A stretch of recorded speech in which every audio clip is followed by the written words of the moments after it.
It's Thursday, January 12th, 2023, and this is the Talk Film Society podcast. I am your host, Marcelo Pico, editor-in-chief of Talk Film Society, here with you once again for another award season podcast as part of our multi-week series from the doldrums of December through the Ides of March. That's actually better. The Ides of March. Thank you, co-host. And with me to help me through this, it's Marcus Irving. Hello, Marcus. What's up, everybody? It's Marcus Irving here to talk about awards with my friend Marcelo, right? Yep, that's true. I can verify all of that is true. Great. You're here to talk with me. I am your friend. I'm excited to do it, Marcelo. Yeah, I'm excited too. We do this every week. I love to do it. This has become a weekly tradition now. What are we going to do when we have no more awards to talk about, Marcus? What's going to happen then? Oh, boy. I'd rather not think about that. Let's not. Let's not on a count of three ourselves. I know that for sure. But before we get into anything else, folks, and this is part of the special announcement I was talking to Marcus about off mic. Oh. Making wheelings and dealings off mic. That's right. The ballot is still open for the Talk Film Society Awards, the 10th annual Talk Film Society Awards. It's our version of the Oscars that I've been running since the Oscar season in 2013. That makes sense, right? Whatever. It's the 10th one. I know that for sure. And you can vote. You can vote in 20 categories. And the big announcement is, well, first you can go to talkfilmsociety.com/TFS Awards to vote. And the big announcement is the deadline has been pushed back a week. Oh, no. Yeah. No. This is not a bad thing. Well, yay, we can get more votes. That's what we need. We need more votes. That's the thing. Thank you, everybody who's voted so far, but we need more. So people listening right now, if you're listening to this and you haven't voted yet, there's still time. So the deadline is the 20th of January now. Okay? Everything's been updated on the site.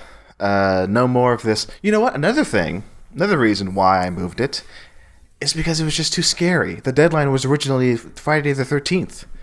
I was like, no. No. Horrible things are going to happen that day. We can't just announce awards or whatever. We have to be in our bomb shelters. Who's counting the ballots? Jason Voorhees? No, I am. Oh, my God. Imagine if Jason Voorhees was counting the votes. Well, actually, now we have to deal with the possibility that Jason Voorhees might actually be able to vote. Oh. And what kind of chaos would that bring? If I cared to, run this bit into the ground, I'd be like, hey, Marcus, who do you think Jason Voorhees would be voting for in the Talk Film Society Awards? We can veer into that. Like, who would Jason Voorhees best actress be? How about that, Marcus? Answer that. Let's see. Who would Jason Voorhees' best actress be? That. Would it be Ana de Armas in Blonde? Would it be Cate Blanchett in Tar? Would it be Margot Robbie in Babylon? I'm trying to think of a notable death in film this year. Oh, you know what? Perhaps from Halloween Ends or from Terrifier. Maybe he'd go for, how about this? Mia Goth and Pearl. I think that would be a good Jason Voorhees. Ooh, that's twist. She's even more twisted than Jason in some ways. Imagine if they met up. Man. If they could team up on screen together, oh my gosh, imagine that. Now let's keep going. What would his best actor be? What would Jason Voorhees' best actor of 2022? Does he like Michael, do you think? Oh, do you think he'd vote for Michael Myers? I don't know. Do they have some sort of killer solidarity, or I don't know. Or do they actively hate each other? Like I know he hates Freddy, but does he hate Michael? I wonder if they respect. Yeah, that's a good question. I wonder if they respect each other, or he'd go for the new blood. He'd vote for Art the Clown in Terrifier 2.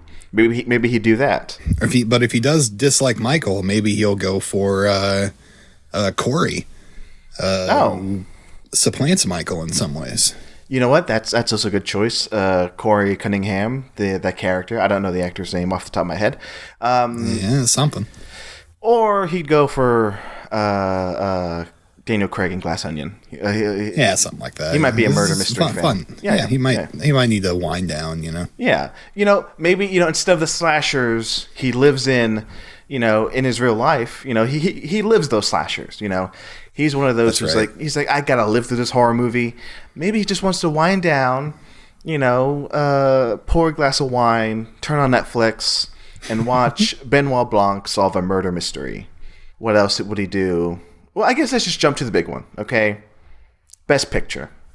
What would Jason Voorhees... Best Picture. This is the nail in the coffin for this bit.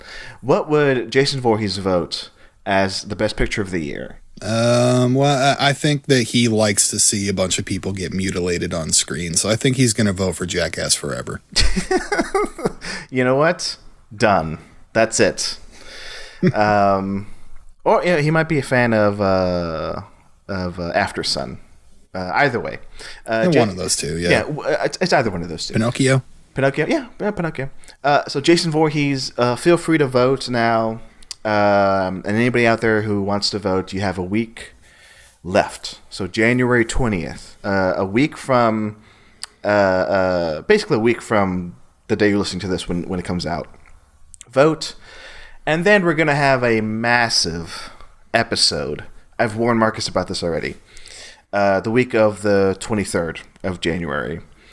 Because January 24th, that Tuesday, the Oscars are announced. And then that Thursday, the episode which will reveal the nominees for the Talk Film Society Awards. That's going to happen too. So it's going to be a jam-packed episode. Oscar nominees and Talk Film Society Awards nominees. So that's coming up the week of the 24th. Aren't you excited, Marcus? I'm very excited for that. Marcelo, you should know me by now. I'm excited about long podcast episodes. That's going to be one of the longer ones. So be prepared. And then next week is going to be like another normal episode. I still don't know what categories are coming up, but it'll be a normal episode. Then the week after that, again, nominees for the Oscars will be talked about, and we'll reveal the nominees for the Talk Film Society Awards. So there you go. Business done. TalkFilmSociety.com/TFS Awards. Very good. Now for the business at hand. Do we even want to talk about, the things that we've put our eyes upon, the movies that we've glanced over? Marcus, have you seen anything really worth talking about? I think I watched one thing that could be in consideration. If you'll just give me one damn second, Mr. Pico. I'll give you one damn second. As for The Menu. I watched The Menu. Oh, okay. This is actually good. I do like it when a movie like this pops up on streaming. Because, yes, The Menu popped up on streaming on HBO Max last week. And since then, I've seen GIFs and memes and videos of people watching The Menu. A little backlash out there. I see that. A little backlash. A little front lash from people who hated the movie when it first came out and are now hating it again because more people are liking it. I'm seeing that trend. Yeah, exactly. Yeah. Which before I toss it to you, I'm not going to go on a huge rant or anything. I'm not going to go on a whale-sized rant. No. Because all I'll say is I watched The Menu at Fantastic Fest last year, 2022. I don't think I said the story on the podcast. I would have said it on our Fantastic Fest podcast that we never recorded, Marcus, but I'm doing it here now. I saw The Menu at a press screening like at 7 a.m. on a Sunday, and I had a ball. Me and a handful of critics were there. It wasn't like a raucous sort of screening, but I had a good time. And then when it came out, I was like, you know what? I'll see it again just to experience a packed crowd seeing this. Because I heard from Fantastic Fest. I missed the premiere there, but they showed it there. It went off like gangbusters. I think it even won an award at Fantastic Fest. Actually, I looked that up. Well, I'll just say my general thoughts. Oh, and then also say, yes, I saw it again in theaters. I had a ball with it. I think it's a fun movie. I enjoyed myself. Is it as smart as it thinks it is? Maybe not. But I had a good time. And I do like people are liking it. That's it. Back to you, Marcus. Marcelo, you say you had a ball. Marcelo, I had a ball. Yay! When I was watching The Menu. I think it's a really fun movie. It's a part of my favorite, like maybe my favorite horror subgenre, which is, like just lock a bunch of people in a place and make them do something fucked up. Your Belko experiments, your Saws. It makes me very happy. And this one in particular, it plays to some of my interests. Like I watch a lot of cooking shows, and the movie hates me for that. And the movie's right to hate me for that, because I hate me for that. And Marcelo, I think the movie is as smart as it thinks it is, Marcelo. I like the little class-conscious narrative. I know it only really comes out in like a little bits of just like a few lines at the end of the movie, but still, I don't know. I like that. And because is what Ray Fiennes saying, is it wrong? Is the chef wrong? Are you going to tell me that the chef is wrong, Marcelo? I'll say two things. One, I was correct. It won the audience award at Fantastic Fest. The Menu did. So, of course, I had to see it with a big audience opening weekend. And I like I said, I had a good time with it. And then going back to my earlier comment, I'll just say, I don't know. It has this sneer to it that I don't necessarily... Like a cooking show, like an upscale cooking show. But, it's how do I say this nicely? Maybe I'll stick to my guns. Yes, you know what? For the most part, I think it does work. I think it is smart enough. But there are some times when I'm like, maybe it's not smart. It's not as smart, like I said, as I think it thinks it is. But for the most part, I did enjoy it, and I think it does. It does focus on these aspects that the producer Adam McKay has been like working towards, like in his past movies. But I think it does it better. I actually was not aware of that. Yeah. Did that Adam McKay produced it? No, I didn't know. And you know what? He needs different filmmakers to take his themes and make them into good movies. So that's the thing. That just seems to be what it is. I don't know if you also, if you missed this info too, but this was directed by Mark Malloy, who directed some key episodes of Succession. All right. Yeah, he's directed most notably the season finale of season 3, which is like maybe the best episode of that show. Oh yeah. And like I said, I think like because it has the Succession connection, like some of the same actors from Succession appear here too, and it's also produced by McKay. Like I said, I think it does the McKay thing better than other McKay directed properties. So it has that going for it. But overall, hey, we both like it. 2 thumbs up. Yeah. One thumb from me, another thumb from Marcus. That's 2 thumbs up. Yep. It has. Hey. Up. Marcus, I think you'll appreciate this. We could say The Menu has the Talk Film Society seal of approval. Yes, I think it would. Officially. I think it would get that. Officially, yes. It's the first movie to get the seal of approval in about 5 years. So mark that down, folks. But yeah, The Menu on HBO Max. And I wouldn't be surprised if it shows up on the Talk Film Society Awards ballots. If I might get, nomination you like The Menu? TalkFilmSociety.com/TFS Awards. Vote for it, folks. And I don't know. I have a feeling it might get a sneaky little nomination at the Oscars. I have a feeling it might do that. Because I think it's a little screenplay, perhaps. Maybe a screenplay. Maybe, hey, costume design, production design. I might even say, I'm so bold enough to say maybe Ray Fiennes will get in there, supporting actor. Ooh, that's possible. Who knows about that? I mean, who knows? Anyway, or he might be lead. Well, who cares? Anyway, The Menu, good. We can move on. Okay. Yeah. So what are we moving on to, Marcelo? We cover a different category every week. We've ran through all the acting categories except for ensemble. That'll come later. But we've ran through all the main acting categories. What's next in our venture into our awards category? Fever. The next phase of this fever, the next symptom, is screenplay. Original and adapted. Both of the adapted and original variants. Yes. There are slight differences between the two, but you sure have screenplay fever if you have either one. Okay.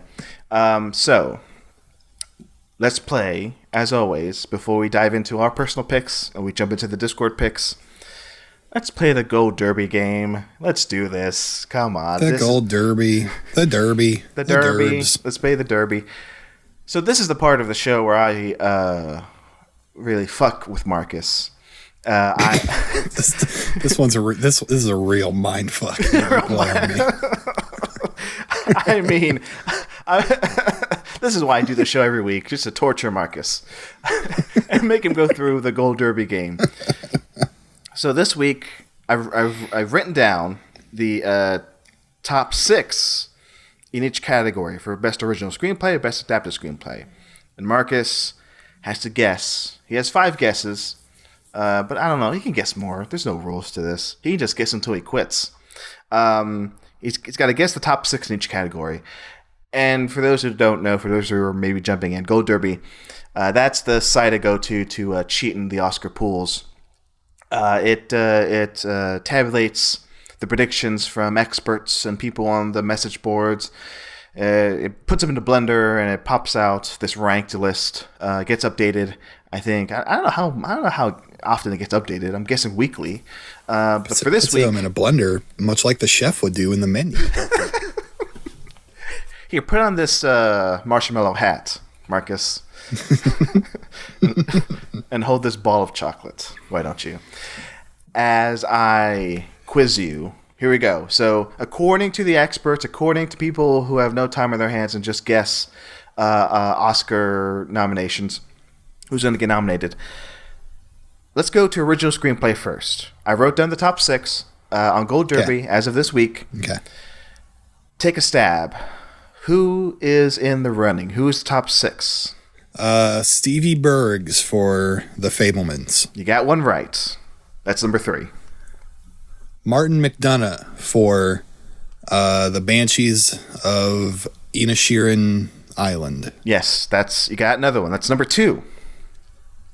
The Daniel brothers for Everything Everywhere All at Once. You got another one. You got the number 1. You got the top 3. You got 1, 2, 3. That was number 1. Yeah, Everything Everywhere is the number 1. I would have thought Fabelmans for number 1. Here it gets a little difficult. I'm going to say because he's been nominated for the award. Well, he won the award. I'm going to say Jordan Peele gets in there for Nope. Unfortunately, he's not in the top 6. He is. Damn, that hurts. He is at number 9 right now. Wow. Unfortunate. Babylon. No, it's dangling at number 7. So you just barely missed it. One more guess here, I guess. After Sun. You got it right. That's the number 6. Good job. All right. That's a passing grade. So as for the other 2, Tar is number 4. And you would have never got this one because nobody is really talking about it anymore. Triangle of Sadness. No, not Causeway. Triangle of Sadness. Yeah. Causeway. I never would have got it, so I went to some shit that I don't even know. Hold on. Now I'm trying to find where Causeway is because usually they're all ranked. Causeway. Holy shit! It's at number 42. It's all the way down there. So it's got a chance. It's got a chance. Okay, so just to reiterate, number 6, After Sun. Number 5, Triangle of Sadness. Number 4, Tar. Number 3, Fabelmans. Number 2, Banshees. Number 1, Everything Everywhere. This is what the Gold Derby site predicts. Those top 5, they'll say those are the nominees as of this week. Now let's go to adapted. All right, turn your baseball cap all the way around. Forget original screenplays. Now think of adapted.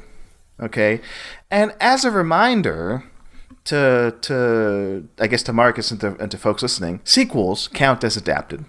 I had a when I was coming into this, making our own lists, I was like, I'm not going to have anything for adapted, am I? And then I started looking stuff up, and I realized, if it just has characters that have ever been used before, it is an adapted screenplay. Yes. So there you go. So take a stab. Again, what are the Gold Derby's picks, the top 6 for adapted screenplay? Marcus, you're up. Rijo, he gets in there for Glass Onion. Right. Okay. I've never heard that before. Yes, you're right. Raijo gets in the number 2. All right. The only one I was, the whale. Yeah. Unfortunately, yes, the whale gets in the number 4. Okay. Now I'm lost. Yeah. After Yang. No, unfortunately, After Yang is number 17, which kind of sucks. White Noise? No, unfortunately, White Noise is number 10.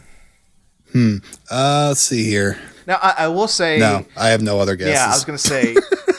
you could have maybe guessed one, but... because I've talked about it extensively on one episode. The number 1 is Women Top Gun Talking. Maverick? No. Women Talking. Okay. Yeah, Women Talking. Number 2, Glass Onion. Number 3, She Said. Another one I don't think you would have ever got. But yeah, that's in the running. Number 4, The Whale. Number 5, a movie that I have to be reminded of that it's real. It's Living. Starring good old lead actor, contender, Bill Nighy. There we go. Oh, right. And definitely. Remember this one, because I think we're going to talk about this more when the nominees are announced. Definitely. Okay.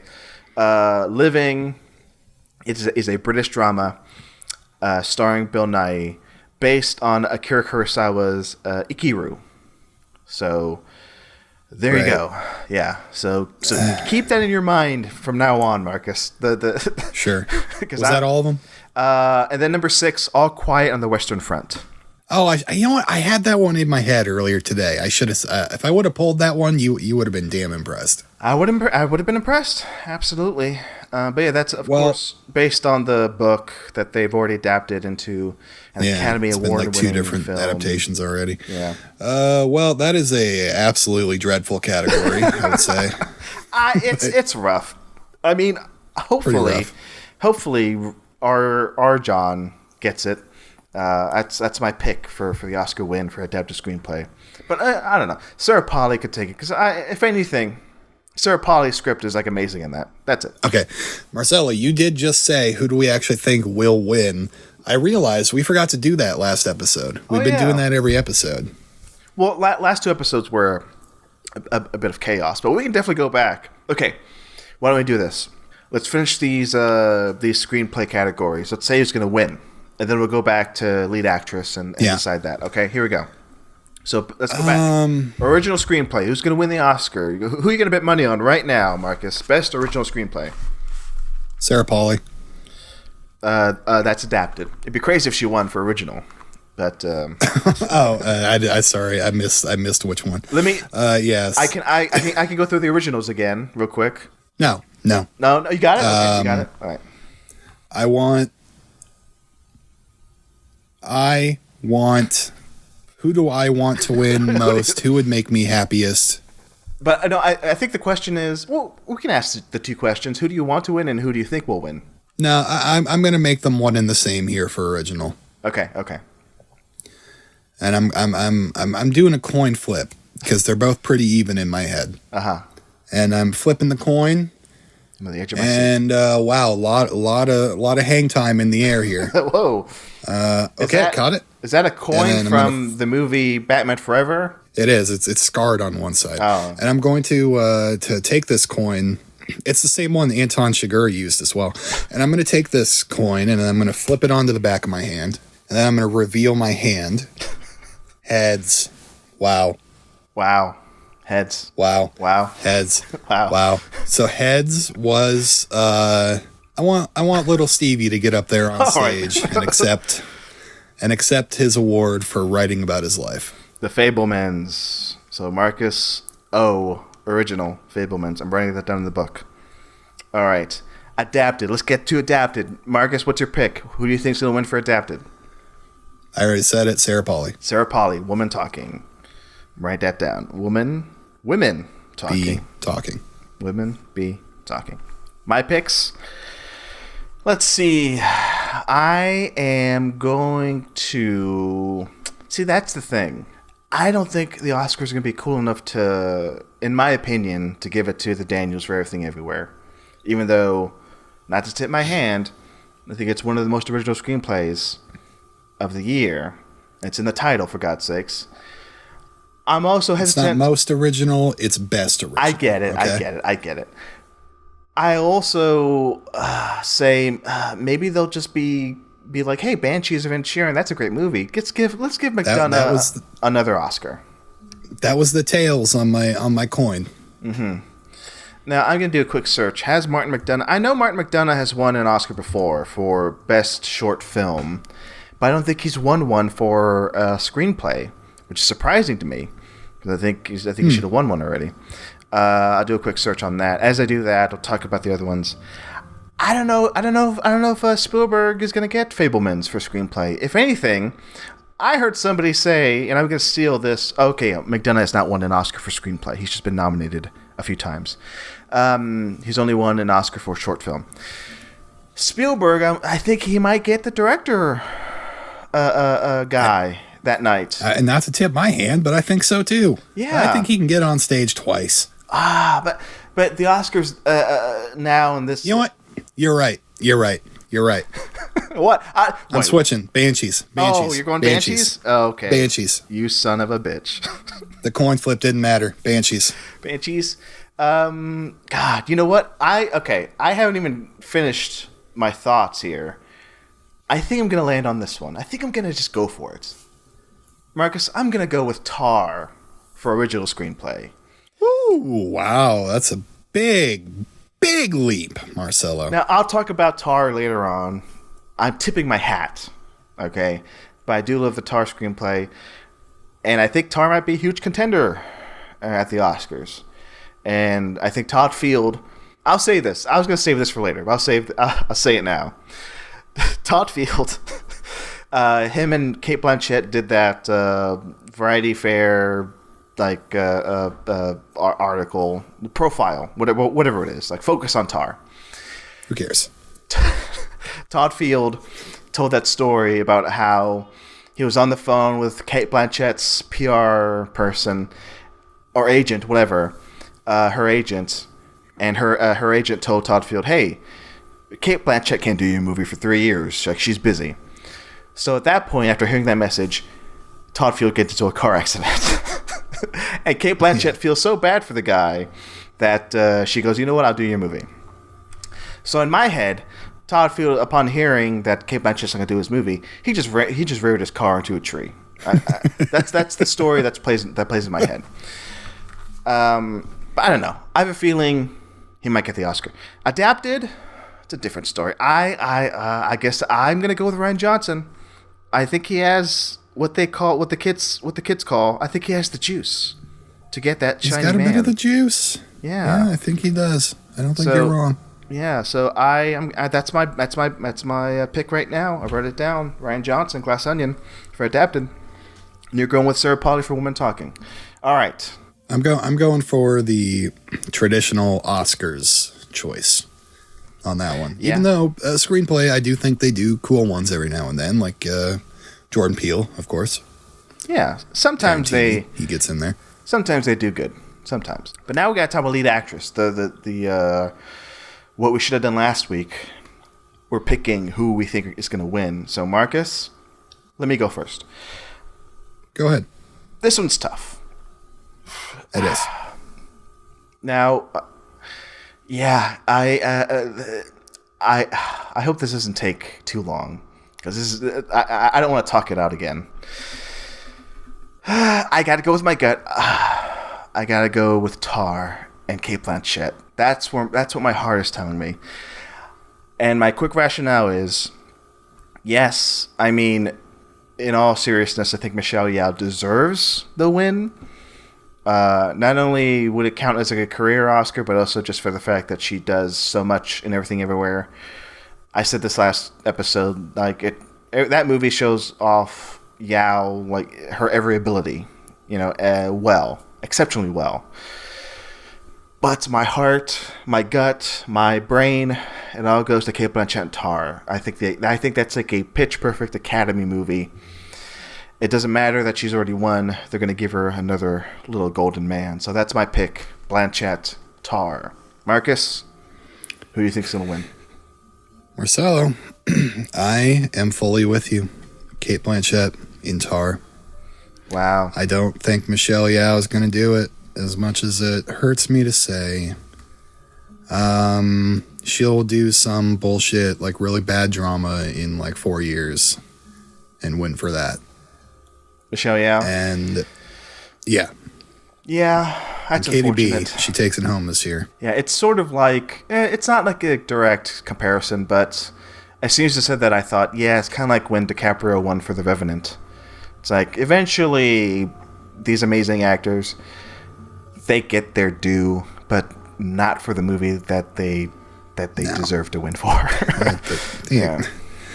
And it always comes on a year that's like, there's like one like insanely good performance that like should win. It sucks. The way they do it sucks. You've got honorary Oscars, save them for those situations, but whatever. Absolutely. I mean, Stanley Kubrick's never won an Oscar outright. He had to wait, like a good boy, for the honorary Oscar, okay? There you go. Actually, no, sorry. He won for special effects. They didn't just give it to him for his some piece of trash that he made, like Eyes Wide Shut. Eyes Wide Shut. Exactly. Imagine that. Okay, Stanley Kubrick's never won a directing Oscar. He only won for special effects for like 2001.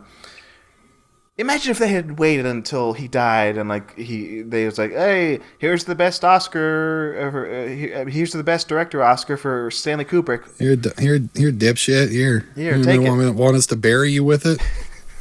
No. Instead, that year, the best director Oscar went to that guy who did American Beauty. Yeah. So there you go.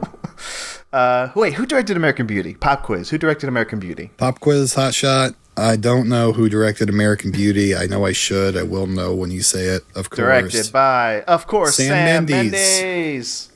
Sammy, the man who revolutionized James Bond and made him cool for a modern audience. Oh, God damn it.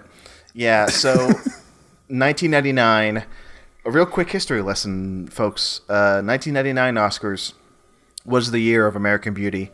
Best Picture, Best Director, Best Actor, Best Original Screenplay, Best Cinematography. Oof, won all those Oscars, American Beauty. Eyes Wide Shut. Who's that actor? Eyes Wide Shut. Let's see. Let's go to Eyes Wide Shut. I'm going to pretend I hear that question from Marcus. I just want to be reminded, because I recently rewatched... Hey, speaking of Eyes Wide Shut. Hey, speaking of Tar... Oh, wait, wait. Whoa, hey. What's going on here? Whoa. Hey. Oh, wait, hold on. Speaking of Tar, do you know who's in Eyes Wide Shut, Marcus? Yeah, Tom Cruise, Nicole Kidman. Keep going. The Plague Doctor has Sidney Pollack? The masquerades.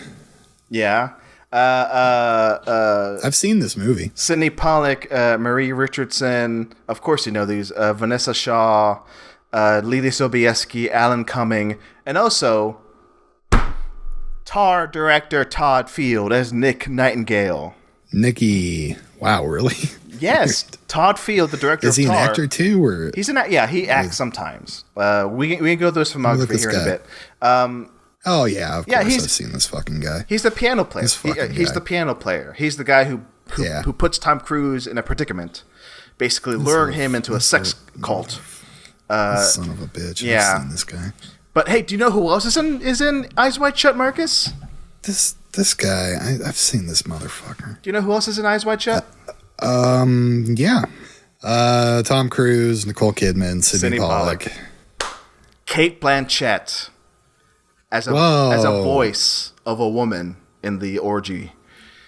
A woman. Wow. Very cool. She voices a woman. So the Tar connection to Eyes Wide Shut, massive. We just split it open.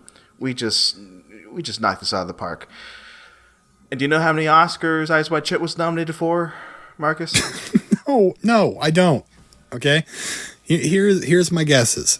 Picture, director, production design, costume design. Get ready for this. None.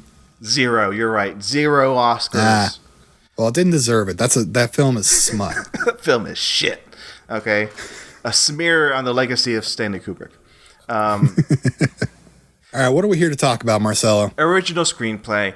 So here we go. Now we got to get into it. We got to get into our picks. We got to talk about the top 5 in each category of original adapted screenplays. Our picks for our top 5. Our picks. Okay.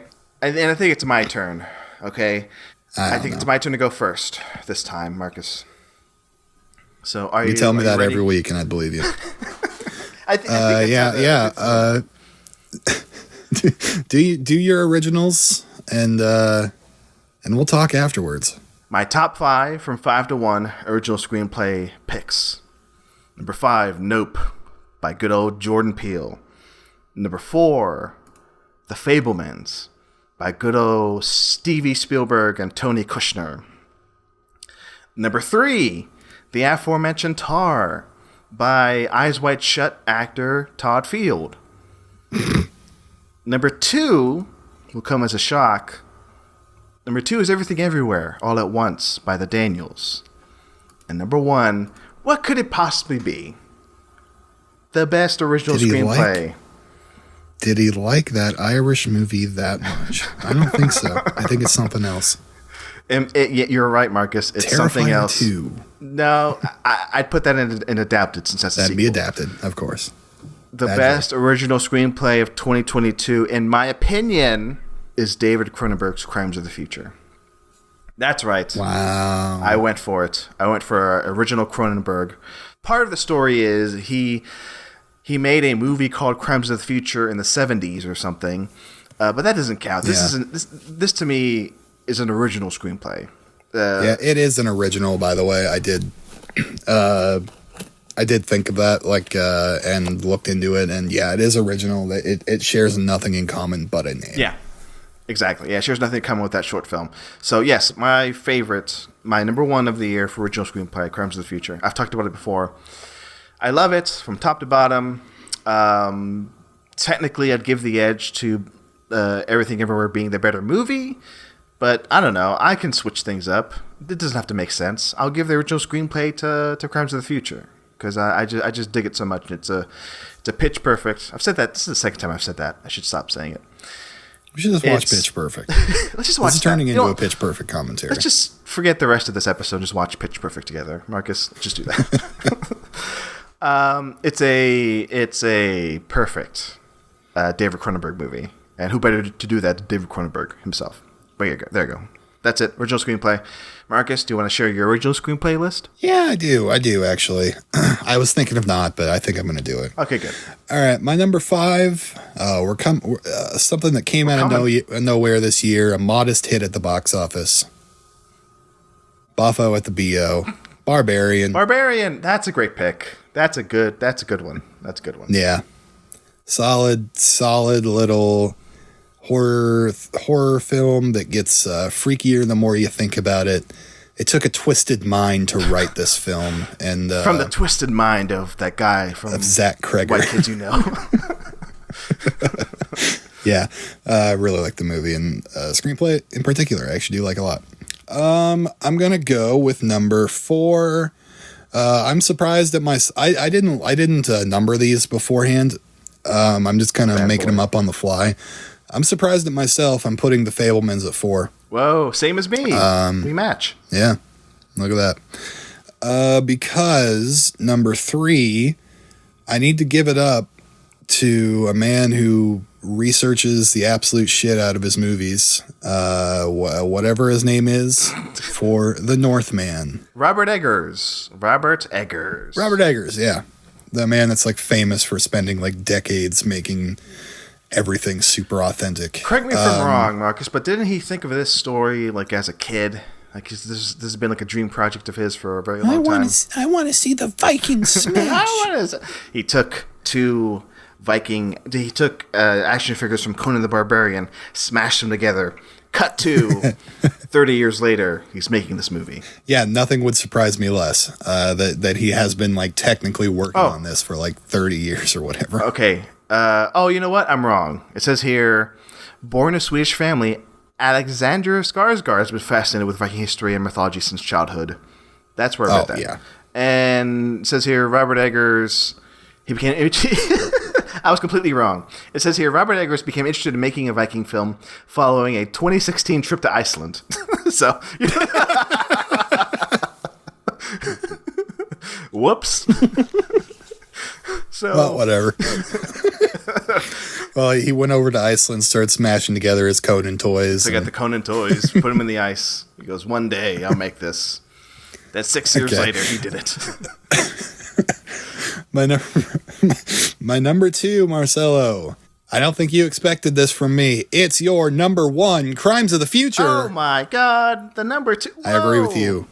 Wow. Offbeat, crazy movie. The way it's written, the dialogue and stuff, Marcus, that is my favorite part of the movie. Would you agree that surgery is the new sex?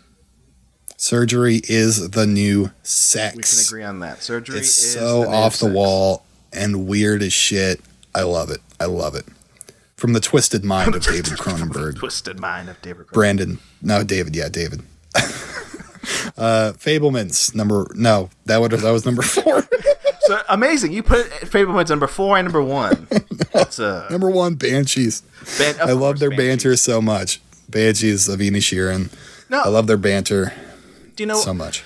It was very tough of me. Now, let's talk about Banshees a bit, because you kind of were trying to guess if I were going to put Banshees in my 5. You're right to say I didn't like it. That's a harsh thing to say. It's not that I didn't like it as much.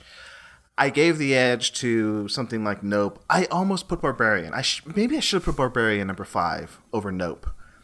But regardless, like I kind of went with like more movies I loved more, and also movies that kind of pushed the boundaries, or just made that category of original screenplay like more like apparent. It's like I want original. It's not that Banshees is not original. No, I do feel like it's like in. I know what you mean. It's in Martin McDonagh's wheelhouse. He has a lovely wheelhouse. Don't get me wrong. I do love that script. I love that movie, but I gotta give the edge to these other ones. So sorry, in my book, Martin McDonagh. Better look next year. But that's your number 1. That's no surprise. Good job, Marcus. Now let's go to adapted. Let's do this. Adapted. This is gonna be surprise. This is gonna blow your. This is gonna blow your load, Marcus. My picks for adapted. Okay. Get ready for this. Here we go. My number 5 for adapted. My personal picks. Number 5, White Noise. Screenplay by Noah Baumbach, based on the novel by Don DeLillo. Now I'll be upfront and say, if Donnie D, there's no movie that I've seen this year that I've read the book of. All right, I'm basically illiterate when it comes to that. Sorry, folks. No. I can only imagine. To me, this White Noise is very much like Paul Thomas Anderson adapting the book for Inherent Vice and putting it on the screen. I kind of get that sense. It's like Noah Baumbach put as much of Don DeLillo's original voice in White Noise, but also felt like a very much Noah Baumbach film. I don't know if it's a good adaptation or not. I've heard it's not, but hey, it's. I don't care. It's whatever. I don't care. I don't care about the original author. I really don't. No. All I care about is if it's a good movie, and I put it in adapted because, like I said, it has that feeling of like being adapted from a great book. I get that author's voice, but I also get Baumbach's voice in there too. So that's number 5. Number 4, same thing, and basically the same case I just made. Although I'm pretty sure this veers far away from the original source material. Guillermo del Toro's Pinocchio. Okay, Yay.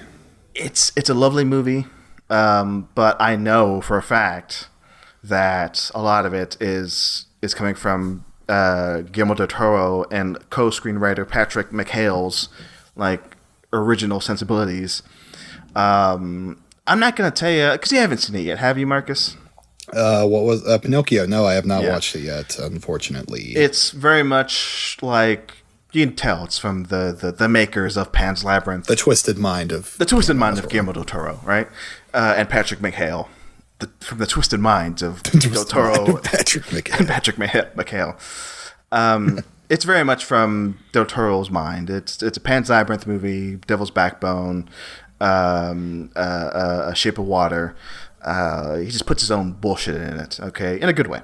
But yeah, this is my number 4. Number 3, I did some research on this one, and I read a review of the book before making this official, just to see, like, again, I mean, it doesn't matter if it adapts the source material, you know, as well as it should to whoever is making this decision. Like, who makes that decision, by the way? If it's like a good adaptation of the original source material, who cares, right? The Academy. I found it interesting that my number 3, Confess Fletch, apparently is very close to the source material.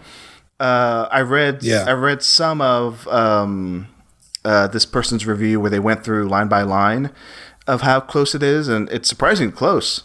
Like, and this was a book from like the 70s.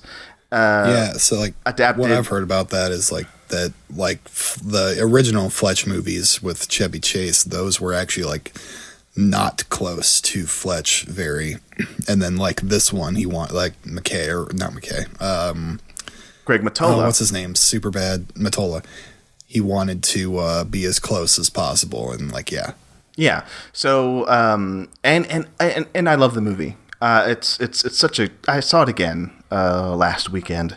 It's such a fun movie, Confess Fletch, and lots of fun. Judging by the things I've read about it, it is close to source material, and it makes me want to read these fucking books too and see more of these movies made based on the books. Oh my god! By Gregory McDonald. I want so many more of these. Yeah, more than anything this year. I was like, I want to watch this again, and I want to see 6 more of these. Yeah. You know, like that's 100%. So yeah, I'll say screenplay by Greg Mottola and Zev Boro. So good on them. And then let's zip through my top 2. Okay. Who cares? Who gives a shit about this? If you're listening, glad you're listening. But overall, who gives a shit? My number 2, good old Ryan J. Good old RJ. Glass Onion, Rian Johnson's sequel to Knives Out. I gotta admit, I love the screenplay. I think it works. I think it's. I talked about it last week in the last episode. That twist halfway through, I'd say it's genius. It's topical. Some would say it's too much into current, Twitter. It's too. People say it's too close to the Twitter sphere of today. It's like why live online and also watch a movie that's online too? Nah, fuck that. Okay, I think it works. So good job, Rian Johnson. You made another great movie, another great screenplay. Keep going. Not my number 1. This will be a surprise to you, Marcus. It will be, because I thought Glass Onion would be number 1. I thought so too, but I had to really think to myself.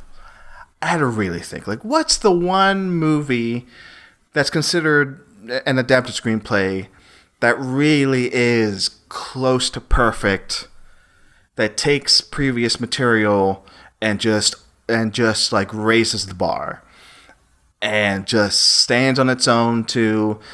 It's already co-written by an Academy Award winner, so it's got that going for it. That's right, Marcus. Let's say it together. My number 1 is Top Gun Maverick. Top Gun Maverick. Yes. Wow, yes. I knew it. Yeah. I knew it. We both said at the same time.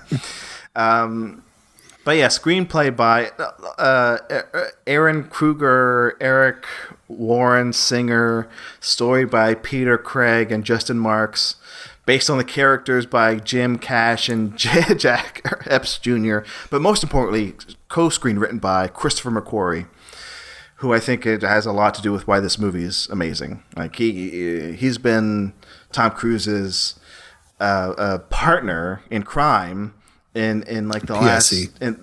in the last like 5 movies that Cruise has done. Yeah, and McQuarrie understands Cruise as a superstar, and a lot of what I think makes Maverick work is because I think is what McQuarrie added to the story. So yeah, overall loved it, and I had to give it the number 1 spot. It's my number 1 adapted screenplay. Marcus, the ball's in your court. It's my ball, and I'm going to run with it. Touchdown. So, Marcelo, just before I say this, I think my picks suck. I did not. It was hard for me to even put 5 together. I probably should have put Top Gun on here. I didn't. And at this point, I'm reconsidering just putting it on here. But I'm not gonna, just for the sake of variety, okay? Because Variety's listening in on this. I hope they read a good story about it. The Trade magazine, yes. My number 5, I'm just... I think you're going to hate this one, Marcelo, even though you haven't seen the movie. I think I know what it is. Blonde, adapted from Joyce Carol Oates' book. Who fucking sucks, by the way. Look, number 5. She sucks as a person. Number 5. It's number 5 for a reason. I just put it in there because I love that movie so much. The screenplay is the farthest reason away from why I love that movie so much. So, like, it doesn't really matter. It's just like, it is an adapted screenplay from this year. Joyce Carol Oates, Blonde. She sucks. Andrew Dominic probably wrote it. Yeah. I don't know. Oh, I can look it up. Let's see. Blonde. Yeah, based on the book by Joyce Carol Oates, who sucks. But yeah, screenplay by Andrew Dominic. You're right, Marcus.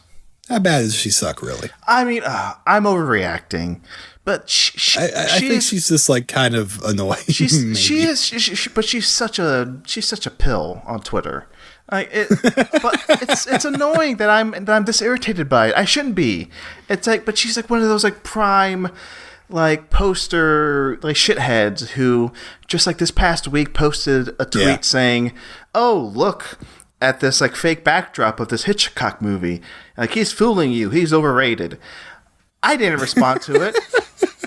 All I did was like I retweeted a tweet from like a year ago where I said, "Oh, I blocked that author who posted her disgusting feet on Twitter." She did that too. Remember that? Like 2 years ago, she posted her nasty ass feet on Twitter. Good for her. It's disgusting. I read a book of hers in like second grade and thought it was really good. All right, fourth place. God's sakes. I'm going 3,000 Years of Longing, George Miller's Clear Passion Project. You know, a lot of good dialogue in there. Whatever. Third place, number 3. I'm going to say, I think I'm going to say Glass Onion here. Number 3, wow. Glass Onion here. Yeah, get your Glass Onions here. I agree with you. Very clever script. Very fun movie. Number 2, personal to me, personal to you, a large fandom out there. Oh, can I guess? Hold on, let's say this together. Go ahead. 3, Go ahead and guess. 2, 3, 1. 2, 1. Clerks 3. Clerks 3. Kevin Smith. Clerks 3. This movie makes some swings. This movie makes some big choices. It plays with characters that I have loved for probably over 20 years of my life. And I think it, not to say too much, but it wraps up their story quite beautifully. It's a really fun, a really good trilogy capper. Not the movie I would have made, and I think that only gives credence to it for being the best Kevin Smith screenplay in forever. Yeah. Like maybe Clerks 2, maybe Zack and Miri, who knows. But I don't know, Red State maybe. But yeah, great stuff. I think he's going to win the Oscar this year. Do you want me to change your pick? I can change that. Let's scratch out. My number 1, Confess Fletch. Yes, we're in agreement with Confess Fletch. Just snappy, witty writing. I loved it. I loved every little bit of it. Yeah. It's so good. It's so good. So fun. Yeah. Just so confident. Yeah. And folks listening, if there's one thing you can take away from this, go see Confess Fletch. Please get the view numbers up on that. It's on Showtime. Showtime or it's on Paramount? Showtime. Okay. I last year I upgraded to the Paramount Plus / Showtime bundle. I'm bragging here. And yeah, I saw it through Showtime there. But if you have Showtime, the app separate, you can watch it there, or just buy it digitally. Hey, it's well worth it, folks. Watch Confess Fletch. Oh, and can I say one more thing about Clerks 3, Marcus? Can I say? Yeah, go ahead. Okay. I'm in agreement with you. I will say the part of Clerks 3 that I think is like the best he's written, in my opinion, since like Zack and Miri. The section where he's making, this isn't a spoiler. If it is, if you're worried about spoilers for Clerks 3, fast forward a minute or something. It's the part in the movie in the middle where they're making Clerks. Like, I think that's amazing stuff. I think that's up there with like the other, like, oh, cinema is beautiful, like those movies from last year. I mean, like The Fabelmans and even like Babylon. Put in Kevin Smith's Clerks 3 in there too. It's about the power of cinema, and also like the certain characters' reactions. How it made him, how it saved his life. Yeah. And also certain characters' reactions to having their lives put on screen. I think that's very real too. It's like it goes beyond him, being like a sort of selfish filmmaker. I'm like, oh, I'm making a movie about myself. And it talks about how other people would react to that. Like, how would you feel if like somebody put your life on screen, and you're not the director of it? Like, it asks all these questions, and it's like, it's smart in doing it. This is so good. This is the great well said, Marcelo. This is his best screenplay in so long. Yeah, I will admit, that's old school Smith right there. That's he thought about it. Exactly. Yeah. I had my reservations about that movie, but I was thoroughly convinced like he's actually a good filmmaker. So good job, Kevin Smith. He's still got it in him. Yeah. Okay. Do you want to head to the Discord? Let's Marcelo? go to the Discord. Hey. If I'm just a nobody, if I'm just a Joe Blow, if I'm just a Jane Doe, a nobody, if I want to join the Discord and I want to make my voice heard, what do I need to do, Marcus? Come on. Don't say it like that. If you're a nice person who wants to come talk about movies with other nice and cool people, please go to talkfilmsociety.com/discord or reach out to either of us, wherever you'd like. We can get you a link into the Discord. Again, a very fun little community we're building over there. I'm joshing people. Passionate film lovers. I'm joshing people. I do like everybody in our Discord. And I do want more people to join. So if you're cool, there's only one rule to join. You have to be cool. Please be like cool. Ride a motorcycle, smoke cigarettes, something. Leather jacket. Do something. Grease your hair. Yeah. Die in the final act of Easy Rider. Do one of those things. Okay. Okay, yeah. The Discord picks. Let's go through them. Not as many this week, which is fine. Not like it's expected. Yeah, screenplays. It's a more specific thing. It's a harder thing to just like throw together, But we do have a number of responses. We got 4 here, 4 people, and they filled out both original and adapted. Bless them. And we salute them for it. Our first up, Jay McMillan. His picks for original screenplay: Banshees of Inisherin, Everywhere, All at Once. The Menu. Ooh. Nope.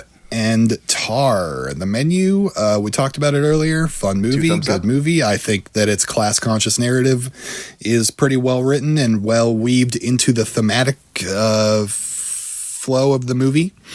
And Marcelo, you think it falls flat on its face trying to talk about class politics. Let me be clear and say, I think it does just enough. It does not fall on its face. It stands well on its own as it opens up the discussion of class and food. But I will say, a thing that really helps that movie is the casting. Anya Taylor-Joy, Ralph Fiennes, they really breathe life. Not that it needs it, but it breathes more life into that script, and the casting makes it even better. So, hey, good on the Menu for showing up in people's categories this year. Okay. Adapted. Jay McMillan's adapted screenplay picks: After Yang, The Batman, Glass Onion, 3,000 Years of Longing, The Whale. After Yang, I can't talk about. I'll just say The Batman. Yeah. Why not? Another just like adapted one that I'm just like, yeah, why not? Yeah. Is this the first time? A good Batman story. Is this the first time the Batman has been brought up in our award series? It might be, yeah. I'm actually maybe a little surprised we didn't have somebody come in there with like a Zoe Kravitz for supporting actress or something. Should I save my Batman hot take for later? Maybe we don't have time this episode. We will have one more opportunity, so you decide.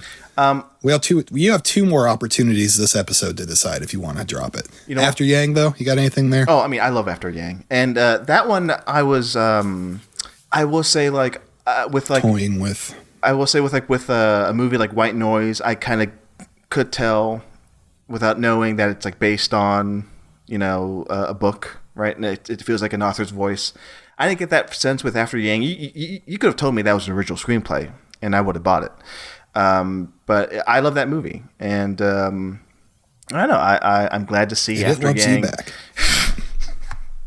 I'm glad to see the movie show up on people's lists, so we can move on. I'll say the Batman take for later, but let's keep going.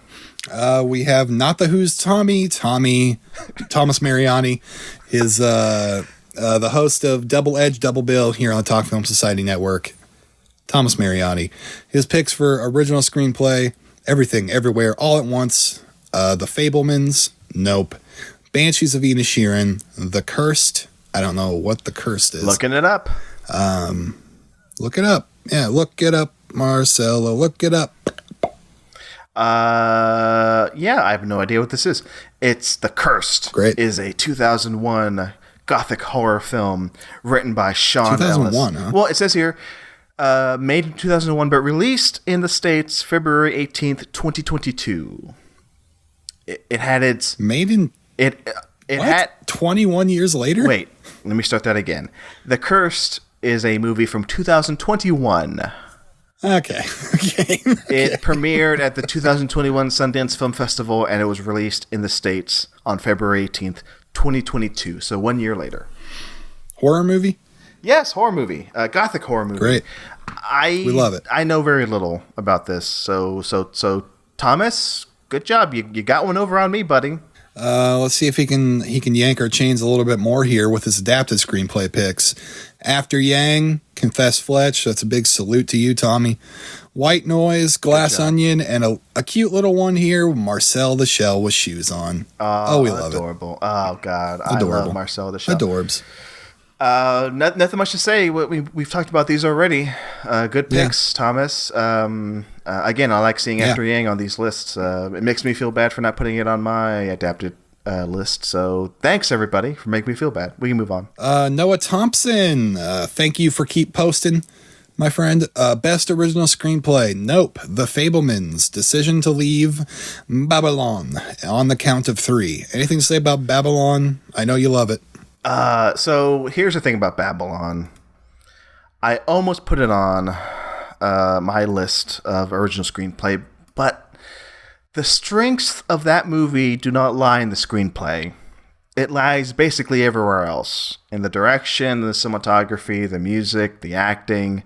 I don't know. I have my problems with the screenplay, but I'm glad other people are happily putting it on their list. So good job, Noah. Decision to Leave, that feels like a very smart person choice. Unfortunately, I have not seen it. On the count of 3, I'm sure I've heard about it through this, but I don't know it. Literally made a joke about it at the beginning of the episode, Marcus. We're gonna on the count of 3 ourselves. That's the. I didn't. Okay, yeah, right. That's the A24 movie that came out this past year about two. I know what it is. Yeah. Yeah, two characters who decide to commit suicide. Directed by Gerard Carmichael. And we'll have to watch it to find out if they did it. Best adapted screenplay: The Whale, The Batman, The Andy Warhol Diaries, Glass Onion, A Knives Out Mystery, and Breaking, which is the prequel to Breaking 2, I believe. I don't know what Breaking is. I'm pretty sure you made that joke the first time we brought up Breaking. Andy Warhol Diaries. I did not hear about this until within the last couple days, and I've seen it a bunch of times since then. I'm just Googling it now. Apparently, it's a documentary series on Netflix from executive producer Ryan Murphy. You got me there. Also, you're disqualified because this is a series. Yeah, this is illegal. We will be sicking the cops on you, Marcelo. I had a fun thought here. What did you think about? I'm sure you saw it. You're an online guy. It went around on Twitter. It made the rounds on Twitter today. Of somebody's poll you have to cut one of these three from a movie, and it's great screenplay, great director, great cast. What do you make of that? I think I answered that question unbeknownst to you, Marcus, just 2 minutes ago when I said a movie like Babylon has everything going for it except screenplay. Right. So I'm going to go, hey, cut out screenplay. Yeah, that's the obvious choice, right? Yeah. I don't know if it's in my head. It's like a 33 split on that poll, which is ridiculous. And why would you not say director, or why would you say director? But, yeah, because I think you can have somebody as talented as like Damien Chazelle, make something of a script that's not great. I'll say that in Babylon. Yeah. What's the third one? There's director, writing, and what's the other one? Cast. Great cast. The cast in Babylon. I mean, I would not trade Margot Robbie out for anybody. I would not trade Damien Chazelle. I would say, hey, Damien, get like another screenwriter to come in, make the movie a masterpiece, and we don't need to worry about script though, because like that movie's great. The script. But yeah, that's my answer. I agree with you. What about you? I agree with you. you agree? Okay. I do agree with you. I think I did answer the poll with actor, but then I thought about it more and I was like, yeah, script is probably the right thing to get rid of. Because like my thought with acting was like, it's not, even bad acting can be good acting, And if you have a director that can work around it, like let's say a David Lynch or like a Tim Heidecker or whatever, like Tim and Eric stuff, like where they can, if you can utilize the people well, it doesn't matter who you got, to a certain extent. Yeah. And on that note, wait, have I talked might about, even add to the movie. Have I talked about Amsterdam on this show yet? Don't know that you have. Because speaking of directors utilizing their actors, I mean, David Russell, he's a piece of shit. And he's also, now I can categorically... Stone Cold, I will not watch that movie. Yeah. But Marcelo did. I can categorically say he's a bad director.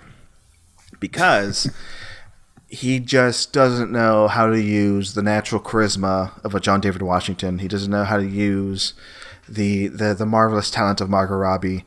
They're sleepwalking through Amsterdam, the movie. It's ridiculous. And I've seen clips go around this week of Amsterdam with like Margot Robbie and John David Washington, and it's insane how I look at that and I go, they're not good, they're terrible. And then I see Babylon and like Margot Robbie is like one of the best actresses alive in Babylon versus like her being a robot in Amsterdam. So that's ridiculous. That's what happens with a bad director. Yeah. Bad director is the most essential. Like that, I think we can agree. Okay, and our buddy Sam Shot First brings us home. Friend of the site for so goddamn long. Original. Nope. EEAO. The Fablemans. Banshees of Inisherin, and an interesting one. Turning Red. I agree with him. That's a fun one. Good original Pixar script. I wouldn't say it's super original. Like it is. I know you haven't seen it yet, but like you said, your last favorite Pixar movie was Inside Out, and it's, to me, it is essentially just Inside Out, but updated for kids that were born 5 years after Inside Out came out. Like, but it's good. And adapted, his picks are Glass Onion, Guillermo del Toro's Pinocchio, The Batman, 3,000 Years of Longing, and White Noise. This is your last chance to make... Oh, and he puts an honorable mention for the Bob's Burgers movie. This is your last chance if you want your Batman rant.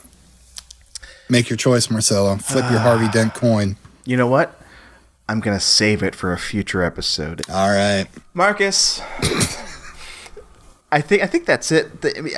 Was there anything else we wanted to cover before we wrap up this episode? No, I think we should wrap this up again just with one more plug. TalkFilmSociety.com/TFS Awards. Please get your votes in, people. We need them. Tell everybody you know to vote.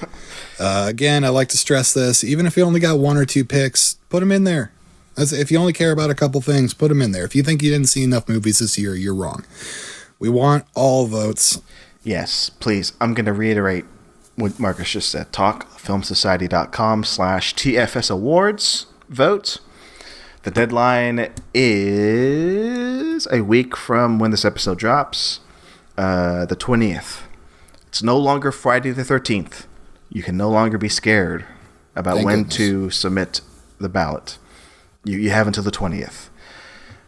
So there you go. So keep voting, folks. Thanks for listening. Next week, what's the category? I don't know.